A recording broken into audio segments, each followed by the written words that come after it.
Welcome to View from the C-Suite, where we have candid conversations with female executives about key business challenges, career advice, and more. This series is brought to you by WONGDOODY, the Global Experience and Design Unit for Infosys. I'm Skyler Mattson, your host and president of WONGDOODY. Good morning, good afternoon, and good evening to our global audience tuning in. Welcome to the fourth episode of View from the C-Suite, Women, Leaders, and Conversation. I'm Skyler Mattson, president of WONGDOODY, the Global Experience and Design Unit for Infosys. Thank you so much for joining us today. As with all of our episodes, we want to engage our audience, and we'll be taking your questions during the last 15 minutes of this show. You can submit them throughout the conversation in the Q&A function right here at the bottom of Zoom. Additionally, join us on Twitter by using the hashtag we always use, Women Empower, EMpower, and that way we'll be able to locate and comment on your posts. I am so excited to introduce today's guest, Bea Perez from Coca-Cola. Bea is the Senior Vice President and Chief Communications, Sustainability, and Strategic Partnerships Officer. Yes, it is a big title, and it is a big job. It encompasses public affairs, communications, sustainability, marketing, partnerships. Bea has been recognized globally for her achievements. And I could honestly spend half this episode just sharing those. But to name a few, Bea is a member of the American Advertising Hall of Achievement, the Sports Business Journal's Hall of Fame. She's been recognized as a conservation trailblazer. I just love that. Conservation trailblazer by the Trust for Public Land. And she was featured as one of the 25 most powerful Latinas on CNN and in People in Espanol. Bea, thank you so much for joining me today. Oh, Skyler, thank you for having me. I'm just trying to keep up with you. All those accolades are representative of many, many people, and I tend to follow all of your accolades as well. So I'm excited to be here, and it's quite an honor to be with you and to be one of the guests on your show. Thank you. Thank you. Today, we're going to be talking about such an important topic, superpowers for good, which is a phrase coined by Tracy Wong, the founder of WONGDOODY. And for us, our superpower is creativity. And we intentionally focus a portion of our creative energy and our creative talent to do work for causes and organizations we believe in. We've created several anti-smoking campaigns. We've done work for gender wage equality, and most recently for a really important research study on postpartum depression. For many organizations, using their superpowers for good means corporate social responsibility. It means giving back to their community, to the environment, or supporting specific causes. Bea, I was thinking about the first time that you and I connected in person in January of 2020 at the World Economic Forum annual meeting. I can't believe in January of 2020, we were actually traveling on the other side of the world. Little did we know, what was coming. The mission of WEF is to improve the state of the world, and it focuses on the responsibility of business to create a better future. So Bea, I associate you and your passion. I associate the Coca-Cola company with this mission to do good. And that's what we're talking about today. And I want to start pretty broadly with, tell us how Coca-Cola is using their superpowers for good and how you decided where to invest the company's time and resources. Thank you, Skyler. So it's a superpower of people coming together. And for us, it starts with the purpose of why we exist. So of course, we have the business side, refresh the world. And the most important part that goes with it is, and make a difference. And what a lot of people may not be aware is that's actually been part of our purpose for many, many years. It's in the core DNA. So for us, it's important to establish the goals based on what we hear from society, but also in a place where we can credibly make a difference in our business. So water, you would expect, comes first, right? So water, it's the most important ingredient in society. It's the most important ingredient in our beverages. So it's the lifeblood of community, and it's the lifeblood of our business. So for us, we've been working on water availability, water quality, using less water in our business, and we set goals around water. At the same time, you have to distribute a beverage in something. So think of packaging. We know that in today's world, plastic pollution is a serious issue that the world is facing. So what role can we take as a producer to help eliminate that waste? So we created a program called World Without Waste. How do we design in better quality packaging, design out the waste, collect everything that's gotten into the wrong places and prevent it from ever getting there to begin with. So that's the World Without Waste area. And then, of course, I think you'll like this next one, women. We know that women, when they are empowered and they earn $1, they give 90 cents of that dollar back to their communities. They give it to education, to programs, and to support each other. So we created a program to empower 5 million women by 2020.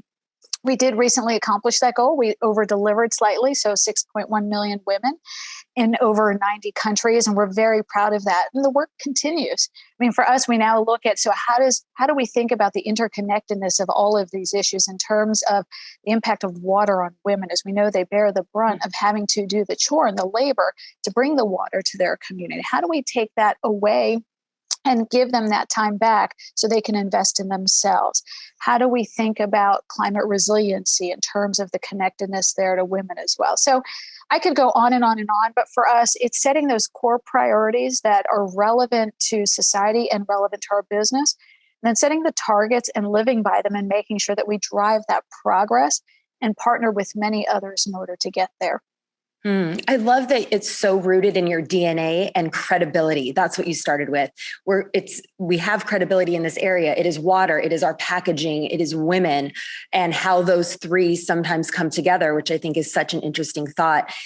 Has leadership, I mean, you've been at the Coca-Cola company for so long. Has everybody always been on board with these initiatives? Do you sometimes prioritize one over the other? Has there ever been resistance among any of these three?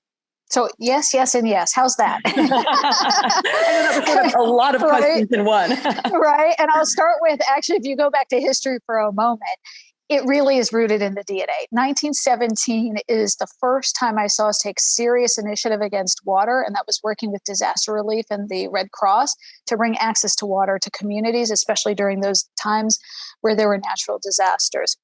Fast forward to today, still critically important, but we've been on that journey. If I think about women, what I'm really proud of is in 1934, Coca-Cola was the first public company to put a female on its board of directors. And what's interesting is when I go back and read the minutes that are in our archives, it was because women are 70% of our purchasers, and we also knew that they stabilize society. So Letty Pate Whitehead Evans was our first female board of director and the first female on a corporate board, a public corporate board.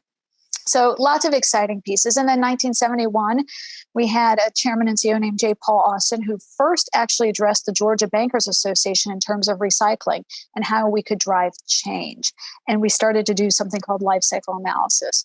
So I give that history because I can't claim to be the first executive to focus on sustainability of the business. While I would love that honor, I'm the first who had a formalized title around it. But it has been something that the company has always debated, discussed, and put initiatives behind. What's a little different in today's environment and where the debates come into play is there's so much to be done, but we're also a business that has to remain focused to be able to drive scale and make a difference. And so how do we choose? And that's where a lot of the debates come in, because we know there's a lot to be done.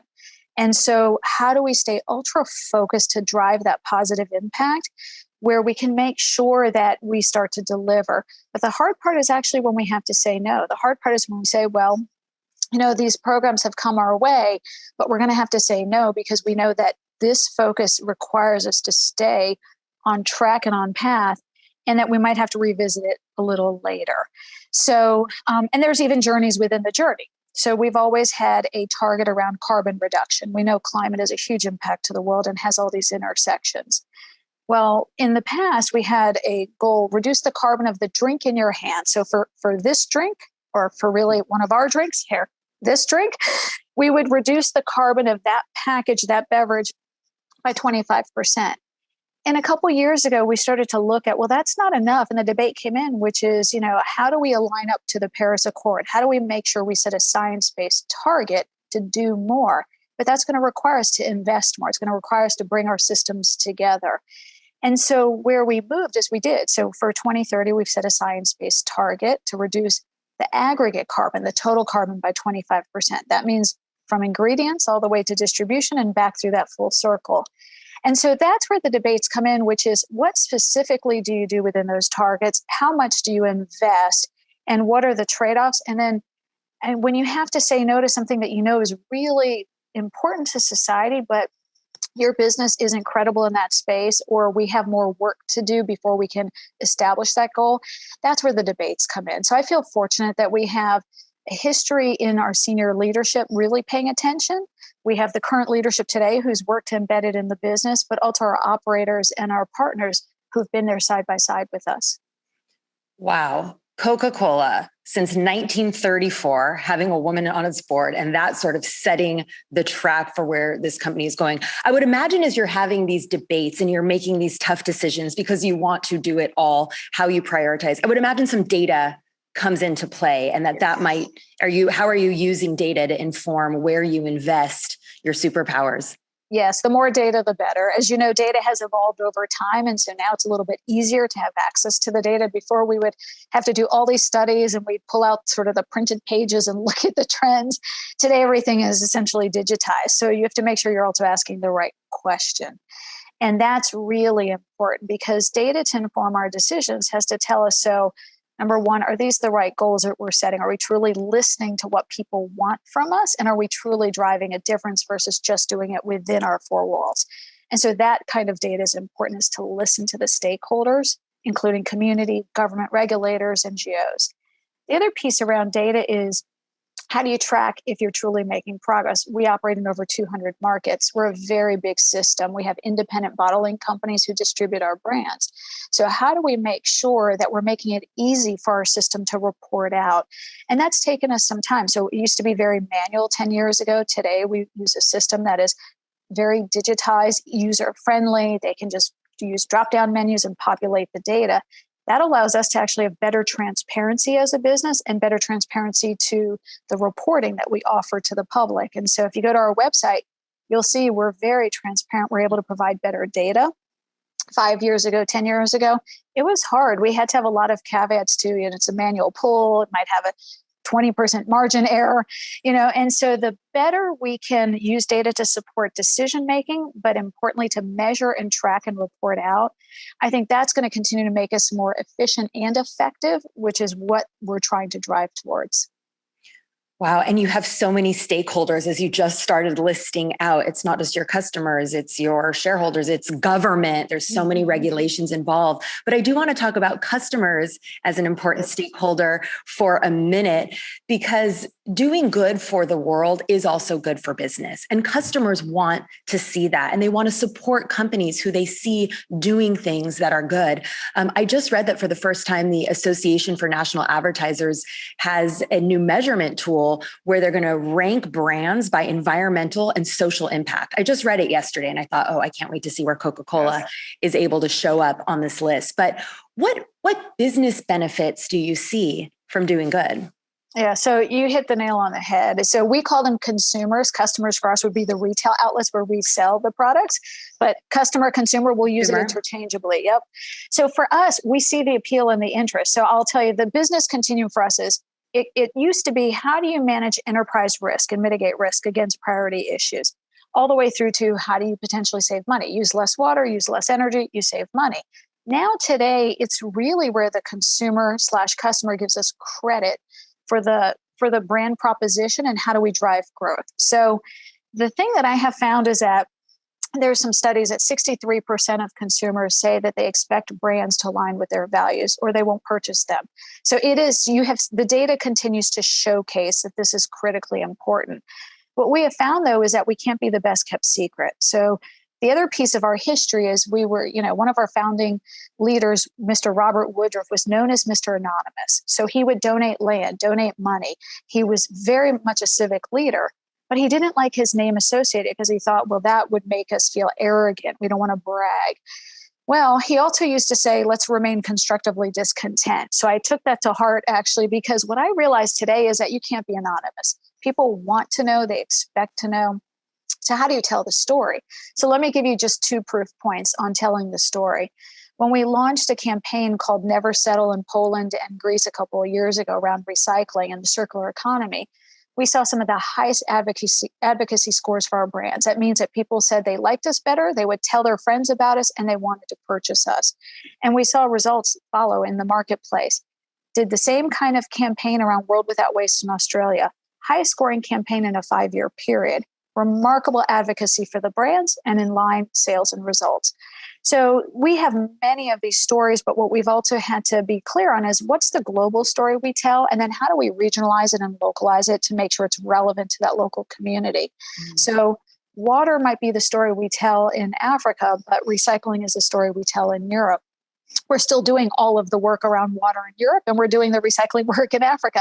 But it's how you tell the story and which pieces of the story you tell is what resonates with that consumer. And we're excited because we've seen that consumers respond. Now, they also keep us honest. They will let us know when we're not doing everything we should be doing, and we appreciate that. That helps us to become a better business. Thank you. Social media, where your consumers can give you real-time feedback, especially when you're doing something that they don't like. Yes. That's okay. I wrote down this idea of constructively discontent, because that is, that's really how you continue to push. I do want to come back to one initiative that you mentioned briefly when you were answering the sort of overall Superpowers for Good question, and that's your 5x20. Can you spend a little time just explaining that initiative in more detail? Yes, absolutely. So about 10 years ago, gosh, I can't believe it's been 10 years, a group was sitting in a room. We were talking about what's important to the business, and women being empowered, and women as a key stakeholder for us has always been critical to the Coca-Cola business globally. And so we said, well, what more can we do for women? And we said, well, how do we think about setting a goal to empower women? What does that definition look like? What women are we trying to empower? So we said, well, it's about economic empowerment to entrepreneurs. And that's where we got very focused. We created a definition with our different accounting firm partners so we could assure the data and make sure we were tracking it and delivering on it. And we started with a few small examples. And what was interesting is we first leaned into what I'd say would be the retailers, the small independent store owners that work with us around the world. And we said, how could we better train them around business skills for their outlets to know how to price products, how to do inventories, how to pay themselves, all the different logistics things you might not think about that are top of mind. And we started these training programs, and what we actually found is this focus uniquely to women actually helped our overall business. So while we were working with these women in terms of helping them to drive sales, do better inventories, take vacations, what we found is actually those applications are relevant to a lot of others. But when we focused on women, a unique thing happened. We did some study with a company called Ipsos, and we did this in the Philippines as well as in South Africa, and had very similar results, over a 40% increase in their income after they took the training. And so that's total income for them. That's not just Coca-Cola products. So all of a sudden we found that's an area where we could replicate and repeat. And there was something to that training that simply by bringing it in and helping and then providing access to capital, and how do you open an account for a loan? How do you approach bankers? How do you do all of those things? Started to unlock keys.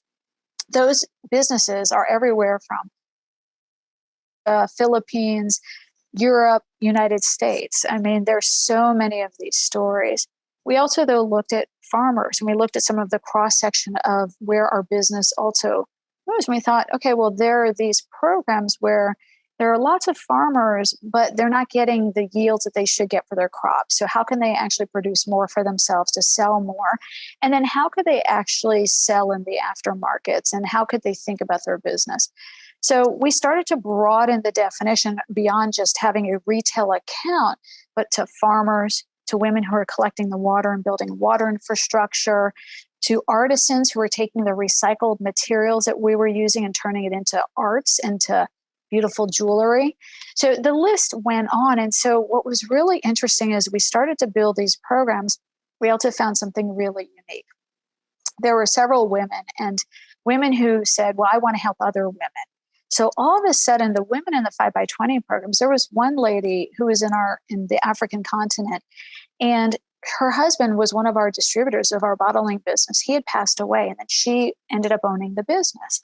We went in our local marketplace, deployed the program, and taught her because she wanted to keep the business. There was a sense of pride and ownership, and she wanted to keep the business. So she went through the 5x20 program. Then in turn, she said, well, actually, I can help other women get into this business. And she ended up creating a group, a coalition of 10 other women that she trained and she taught and expanded her business, which also expanded our business. So just some really phenomenal stories. One other one I love to share, because she was one of the first women that I met in 2011 when we set this goal. It's Lady Regina in Brazil, living in a favela, which a favela is not a very, good neighborhood for some folks up sort of in these regions, but a neighborhood where there was a lot of work to be done in the community.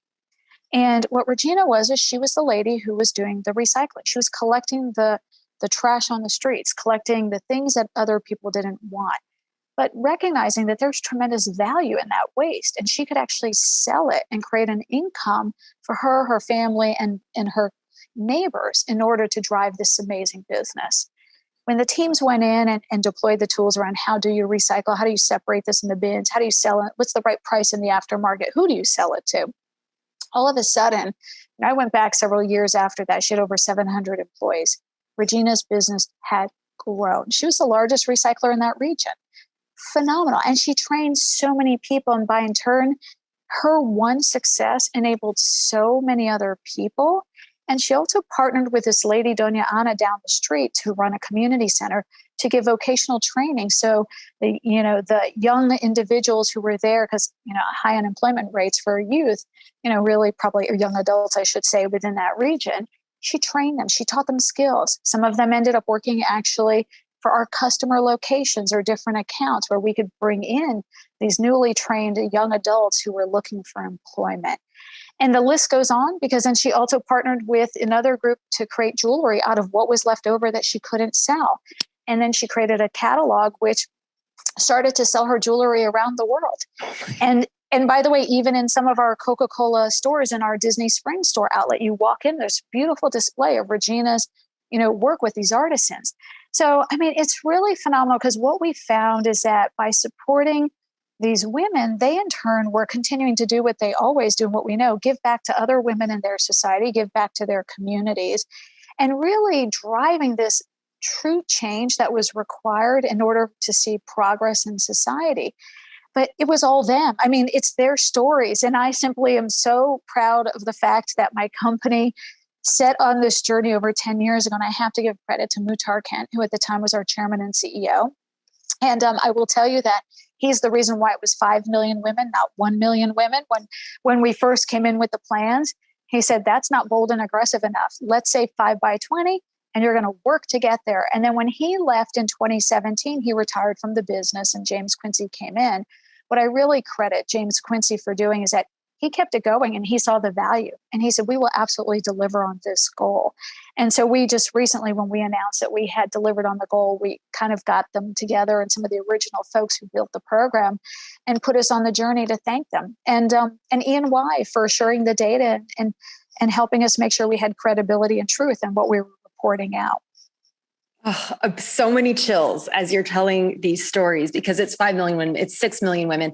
Yet you have Regina in Brazil in 2011, and you have all of these details about what she did, because even though it's so much good at so much scale, you get there with these individual stories that are so powerful. And you are right about women. When you empower women, they empower others and they train others. And it's this amazing ripple effect of good.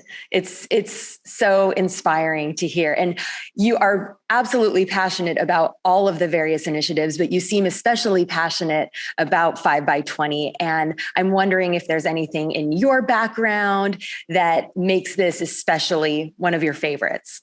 Thank you. So there is, and it's my mother. So I'll say this, well, and even my grandmother. So my family is from Cuba, my mother's family. And I remember as a young girl when my mother, we would have lots of lessons. She was raising me and my sister alone as a single mother. And when she left Cuba, her family got divided. So some members landed in the US, she landed in Spain. She didn't have really anything other than the jacket on her back. And she had torn holes in the lining and put whatever she could in there to sell whatever she could to actually rekindle her sort of relationship with wherever her family went and survive. This was about survival. She was 15 years old. I have a 16-year-old daughter, and I look at my daughter today and I'm thinking, I don't know if she could survive what my mother survived at 15, right?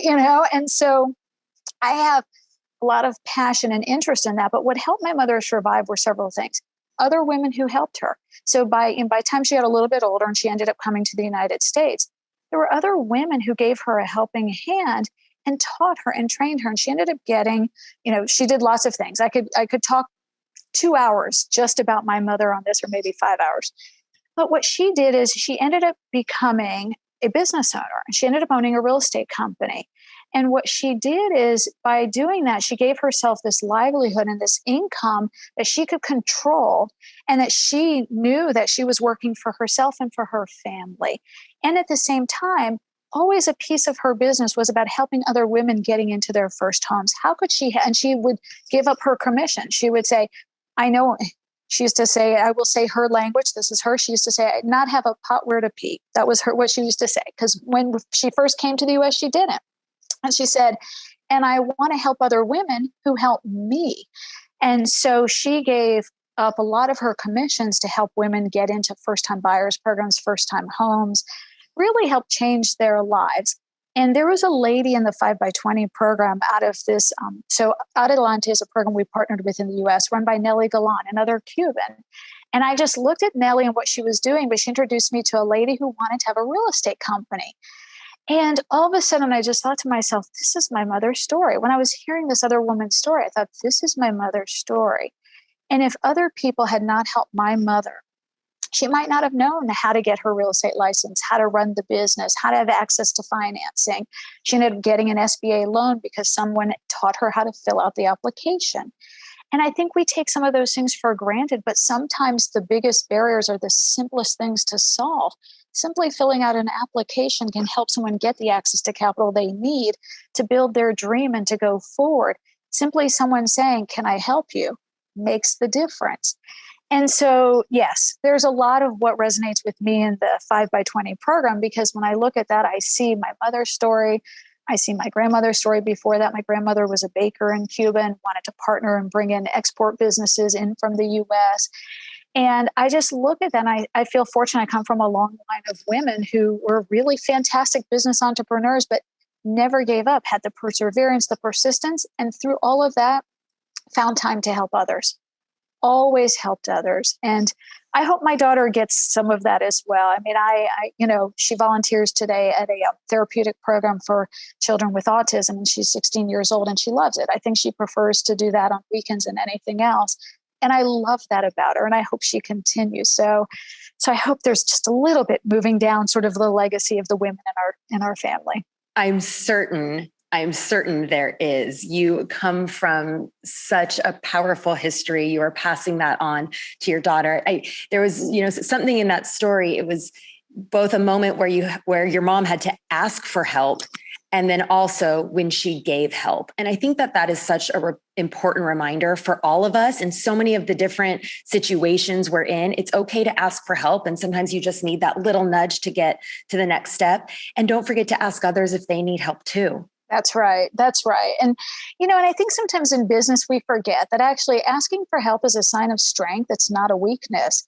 And so it's important, for whether you're a woman in a corporate environment to a woman entrepreneur, knowing to ask for help and not being afraid of asking for help is really important. And then always remembering that there is somebody else who's probably not asking. So you should probably ask them and say, do you need help from me? Even if they don't ask you, is that little reminder in the back of my brain, I know, that says, don't forget that they might not be asking, but you should offer. Yep. Bea, you seem so wise, and you've figured things out. But as we all know, we're constantly learning. And I'm wondering, if you look back at your 30-year-old self, is there something that you wish she knew that you know now? Yes, there's plenty of mistakes I've made in life. I think growth really does come from mistakes. I know these all sorts of sayings there, and it sounds cliche, but it's true. And so I wish that in my 30-year-old self, I understood better that language does matter. How you communicate, how you share ideas and convey ideas, how you look at areas that are relevant and make sure you're asking the right questions at the same time. I wish I knew all of that, because even still today, I fall back and learn those lessons again and again. I know when I miscommunicate, and then you just go, oh, how could I have done that? And sometimes you pay a price, and sometimes it just kind of goes by the wayside. But it's those moments where I look back and I say, when I was 30, I don't think I knew what questions to ask, or I'm not sure I asked for enough help. I'm not sure I offered enough help. I'm not sure that I understood that maybe a conversation I wanted to have wasn't relevant to the person I was having it with. And so I just look at all those moments and I say, you know what, I also believe in no regrets. I'm like, you know what, there are no regrets. Those are all learning moments. And you just keep moving forward in life. And you just, you kind of pull yourself back up and you learn and you go through it and you just keep going. And I think that's all too important. It is so important. You said language matters. And in our last episode, Diane Schwartz said words matter. Same thing. And I've had those moments where I've just fired off an email and I'm like, no, there was such a better, there was such a better way to do that. And I think sometimes we're moving quickly or we're just trying to get things done. And that reminder, language matters, how we communicate with one another. That's all we have. And especially when so much of the communication in the past year has been in email and it hasn't been, I'm going to walk over to their desk and have this conversation. We have to be careful. We really do. Yes, we do, because language communicates intent. And so while you might have really good intent, if you're miscommunicating, the intent might be misconstrued. And so I think it's really important. And I'd say I just would add on to one thing. You have your language and how you communicate. You have your integrity. They go hand in hand. But sometimes language can actually make people feel like your integrity has been compromised. And so I think it's just a reminder. And if you make a mistake in language, admitting it and going back and clarifying. I mean, I think those moments are equally as important. You don't want to leave something on the table that you didn't clarify. If you walk away and you realize, oh gosh, I didn't communicate that as well as I could have, or maybe I didn't help them enough, or maybe I didn't ask go back. Don't be afraid to go back either. I mean, I think that these are the things that language matters, and you could leave someone with the wrong impression or the wrong spirit of intent if you're not communicating in the way that really connects and is truly to the spirit of your integrity. Yeah, you're absolutely right. Go back and admit, you know what, I know I could have done that better. Yes, exactly. I have done that. Trust me, people appreciate it, and sometimes it's a really painful moment. I mean, I still get the sweaty palms and I think to myself, gosh, they're going to think I'm a terrible person, right? And I didn't mean to do that, or I didn't mean to say it that way. And then you get so nervous. And when you simply just go back and you say, hey, either I'm sorry or I didn't mean to communicate this way. Can I have a do-over?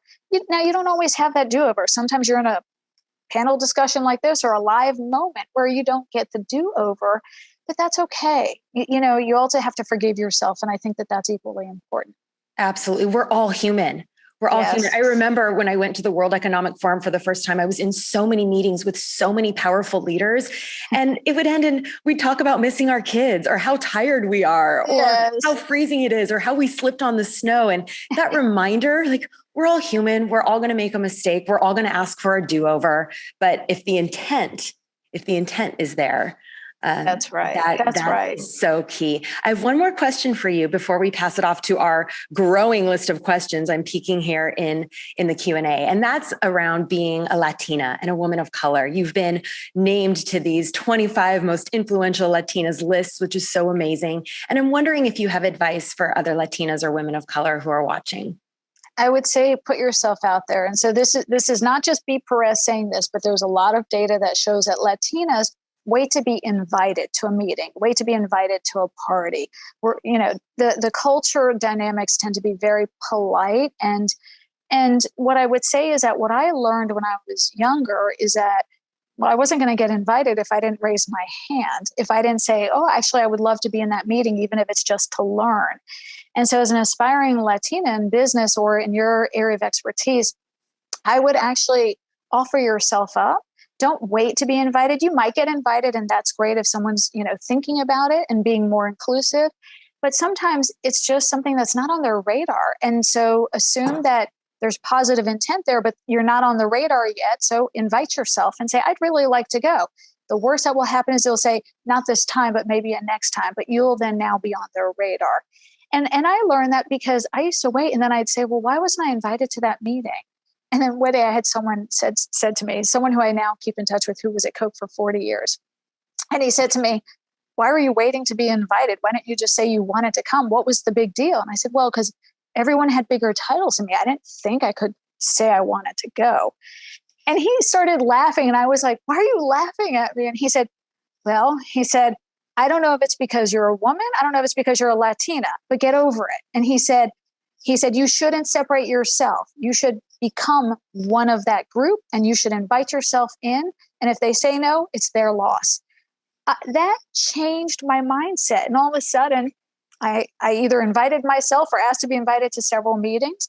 Dinners off to the side. I'd say, can I go? I used to get so nervous to do it. You can get more comfortable over time. And you might get a lot of no's, and that's okay. But at least they will remember that you asked, and that maybe next time they'll invite you in. Put yourself out there. Fantastic. Okay, I'm popping over to these Q&As. There's so many good ones to choose from, everyone. Thank you to this audience. These are such great questions. I'm going to start with Persephone. She says, hello, and thanks for taking the time to share your story today. My question is, how does your team reach folks at a local community level, like your recyclers, to engage them in programs? Great question, Persephone. Yes, absolutely. So because we're in 200 markets, our people are employed locally and they're part of the local communities. And so what happens within our bottling business around the world is most of the community that they're working with are their neighbors or friends, might be their relatives. And so they're reaching out on a continuous basis. What we do at a global level is we make sure that the business globally is clear on the strategy, what we're trying to accomplish. So recycling being one of that. And then what we do is we push out best practices that we found and different ways to accomplish the goals. And then the local community leaders there that run the business, they'll actually do the meetings with the local governments, the local community, the other businesses that are there, and build the programs together. An example that I have of that is PetStar in Mexico. PetStar is the largest recycling facility in all of Latin America. That was started because when we set the recycling goals, there wasn't a lot of recycling infrastructure. There was an informal collection business, but not a formalized one. So it was a group of our bottling partners and community and government who got together and said, let's create this. And they did. And that's the largest recycling center.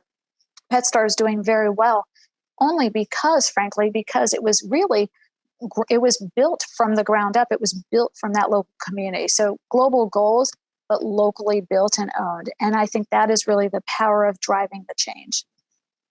Thank you. Here's a great one from Amanda. She says, this has been so fascinating. Thank you for being with us today. The stories you highlighted from women across Africa and Brazil are very inspiring. How does Coca-Cola replicate those efforts and engage women in the US?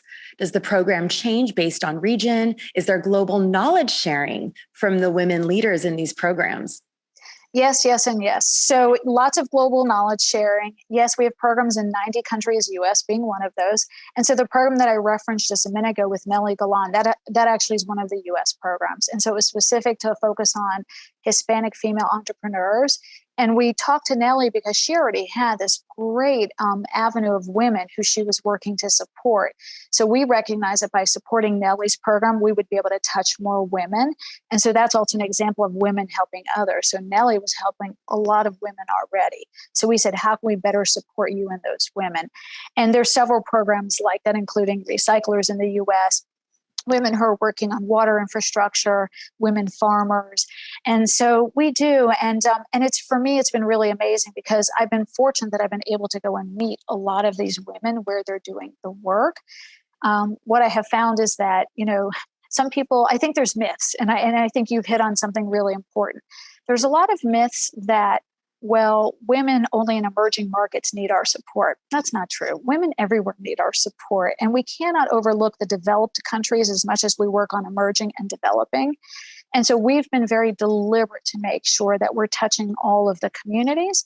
And that's also why we said, well, even though we've achieved the goal, we're not going to stop. We're going to keep these programs going. And so for us, it's really, really important to make sure that we're creating these programs and platforms for women.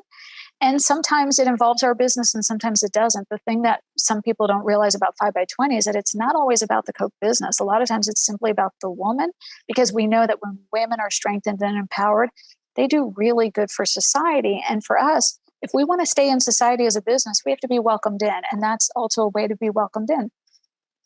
Be welcomed in. What a nice way to put, selling a product. Just welcome us in. There's a great question here from Monique. Since COVID, there's been a huge surge in women walking away from their careers to stay home with their children. What has Coca-Cola done to encourage a better work-life balance so women don't need to walk away from their careers? Yeah, so you need policies and practices as much as a lot of empathy, because I think, the pandemic taught us a lot, right? And so all of a sudden with the pandemic, digital tools have enabled all of us to communicate more. But what's also happened is when you had moms who had, or parents, I should say, with kids who are at home, and now you might have a family with, 3 kids and 2 parents, or 3 kids and 1 parent, and you need to actually help become the teacher as well as the employee, the partner. You're playing all these new roles. So how do you do it all? And so what we found is that we didn't, in the beginning, I think we said, well, our people will give flexibility, they'll be understanding. And while we believe everyone wants that, we realized that we needed to be better for these women and put processes in place to help them. So they didn't have to just rely on, do they have a good manager, or does this person have enough empathy to allow them that time to do what they need to do?